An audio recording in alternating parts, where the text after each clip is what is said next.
2008 ممبئی میں 26 نومبر کو جو ظالمانہ دہشت گردی کا واقعہ ہوا، اللہ کی بارگاہ میں دعا کرتے ہیں کہ اللہ ہمارے وطن عزیز میں دوبارہ ایسے دہشت گردوں کے واقعات ہم کو دیکھنے کو نہ ملے۔ اور ہیمنت کرکرے وہ واحد پولیس آفیسر تھا، میری بات کو یاد رکھو، اگر ہیمنت کرکرے زندہ ہوتا تو یہ جو ابھینو بھارت جو تنظیم ہے جس نے مہاراشٹرا میں مختلف مقامات پر بم بلاسٹ کیے، یہی ہیمنت کرکرے نے ابھینو بھارت کی سازش کو بے نقاب کیا۔ اگر وہ زندہ رہتے، اگر پاکستان کے ظالم شیاطین دہشت گرد نہیں آتے تو ہیمنت کرکرے ابھینو بھارت کے ان تمام سازشوں کے پردے کو بے نقاب کر دیتے۔ اس بات کو آپ کو یاد رکھنا ہے کہ دہشت گردی کا کوئی مذہب نہیں ہوتا، دہشت گرد شیاطین ہوتے ہیں جو کسی مذہب کا نام لے کر انسانوں کی جان لیتے ہیں۔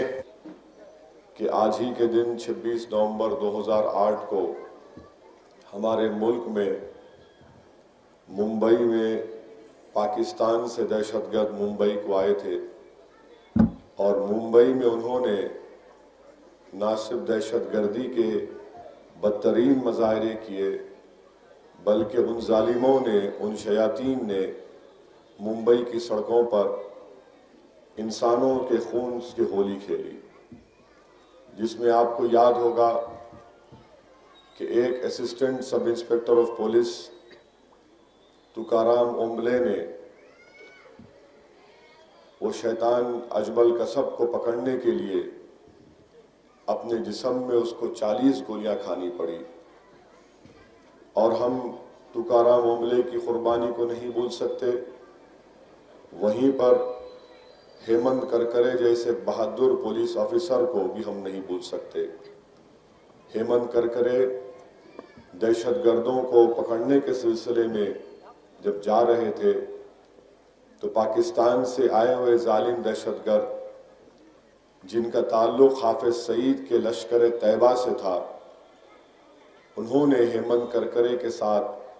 ایک اور آئی پی ایس آفیسر کو گولی مار کر ہلاک کر دیا۔ یہ بہت ضروری ہے کہ ہم ان وطن کے لیے مرنے والوں کی ان قربانیوں کو یاد رکھیں، کیونکہ ان بہادر پولیس کے آفیسروں نے اپنی جان کی قربانی دے کر اس ملک کے عوام کی نہ صرف حفاظت کی، بلکہ جو بے باکی کے ساتھ ان دہشت گردوں سے مقابلہ کیا، وہ بھارت کے تمام شہریوں کے حوصلوں کو بلند کرتا ہے، اور ہمارے سینے فخر سے چوڑے ہو جاتے ہیں کہ ہمارے ملک میں ایسے بہادر پولیس کے آفیسرز بھی ہیں جو دہشت گردوں سے مقابلہ بھی کیے،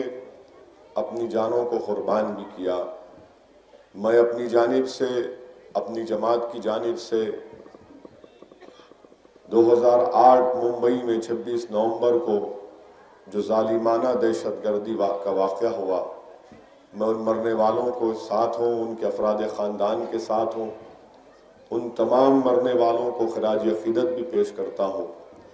اور ہم اللہ کی بارگاہ میں دعا کرتے ہیں کہ اللہ ہمارے وطن عزیز میں دوبارہ ایسے دہشت گردوں کے واقعات ہم کو دیکھنے کو نہ ملے۔ میں وہیں پر آپ کو یاد دلانا بھی چاہوں گا کہ مرنے والوں میں نظام آباد کی ایک ہماری بہن بیٹی بھی تھی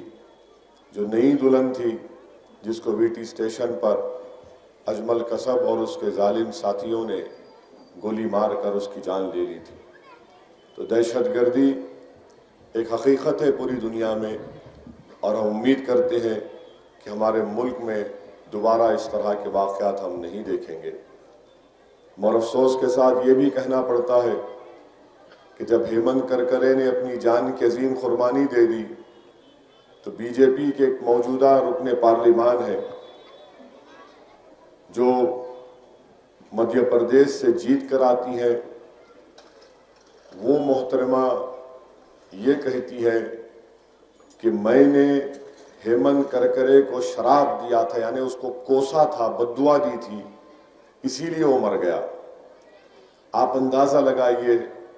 کہ ایک بی جے پی کی موجودہ رکن پارلیمان ہے اور وہ یہ کہتی ہے کہ وہ بہادر ہیمنت کرکرے جس نے اپنی جان دہشت گردوں کے مقابلہ کرتے ہوئے اس ملک کی سالمیت کو جب خطرہ پیش آیا تو ہیمنت کرکرے نے اپنی جان کو قربان کر دیا، تو بی جے پی کی موجودہ رکن پارلیمان کہتی ہے کہ میں نے ہیمنت کرکرے کو بدوا دی۔ اب آپ خود بتائیے کہ بی جے پی بڑی دیش بھکتی کی باتیں کرتی ہے، مگر یہ محترمہ جو رکن پارلیمان ہے، ان کا بیان آن ریکارڈ ہے، اور یہ وہی محترمہ ہیں جنہوں نے یہ کہا تھا کہ ناتھو رام گوڈسے جس نے مہاتما گاندھی کو گولی مار کر ہلاک کر دیا، ان کی جان لے لی، وہ بھی بہت بڑا دیش بھکت ہے۔ یہ بی جے پی کا ڈھکوسلا نیشنلزم ہے کہ ان کی پارٹی میں ایسے ایم پیز ہیں، ان لوگوں کے لیے اس طرح کی باتیں کرتے ہیں، جس نے مہاتما گاندھی کو مارا اس کے تعلق سے کہہ دیا کہ گوڈسے دیش بھکت ہے۔ جو ہیمنت کرکرے نے اپنی جان کو قربان کر دیا، اس کے بچے یتیم ہو گئے، اس کی بیوی بیوہ ہو گئی، تو بی جے پی کی محترمہ ایم پی کہتی ہے کہ میں نے ہیمنت کرکرے کو شراب دیا، اس کو بددعا دی، اس لیے وہ مر گیا۔ یہ بھی حقیقت ہے جس کو آپ کو یاد رکھنے کی ضرورت ہے کہ کیسے جب دہشت گردی کے واقعات ہوتے ہیں تو کیا ہوتا ہے۔ اور ہیمنت کرکرے وہ واحد پولیس آفیسر تھا، میری اس بات کو یاد رکھو۔ اگر ہیمنت کرکرے زندہ ہوتا تو یہ جو ابھینو بھارت جو تنظیم ہے جس نے مہاراشٹرا میں مختلف مقامات پر بم بلاسٹ کیے، یہی ہیمنت کرکرے نے ابھینو بھارت کی سازش کو بے نقاب کیا۔ بڑے بڑے لوگ اس میں تھے، فوج کے بھی لوگ تھے، جس کو ہیمنت کرکرے نے بے نقاب کیا، ان کو گرفتار بھی کیا تھا۔ ہیمنت کرکرے کی بے وقت کی موت کی وجہ سے اگر وہ زندہ رہتے، اگر پاکستان کے ظالم شیاطین دہشت گرد نہیں آتے تو ہیمنت کرکرے ابھینو بھارت کے ان تمام سازشوں کے پردے کو بے نقاب کر دیتے۔ اس بات کو آپ کو یاد رکھنا ہے کہ دہشت گردی کا کوئی مذہب نہیں ہوتا۔ دہشت گرد شیاطین ہوتے ہیں جو کسی مذہب کا نام لے کر انسانوں کی جان لیتے ہیں۔ مجلس اتحاد المسلمین دہشت گردی کی مذمت کرتی ہے، اور دہشت گردی آج کل خود ایک نیا مذہب بن چکا ہے، اور مجلس دہشت گردی کے جتنے تنظیمیں ہیں ان تمام کے خلاف ہم مطالبہ کرتے ہیں کہ سخت سے سخت ان کے خلاف ایکشن لیا جائے۔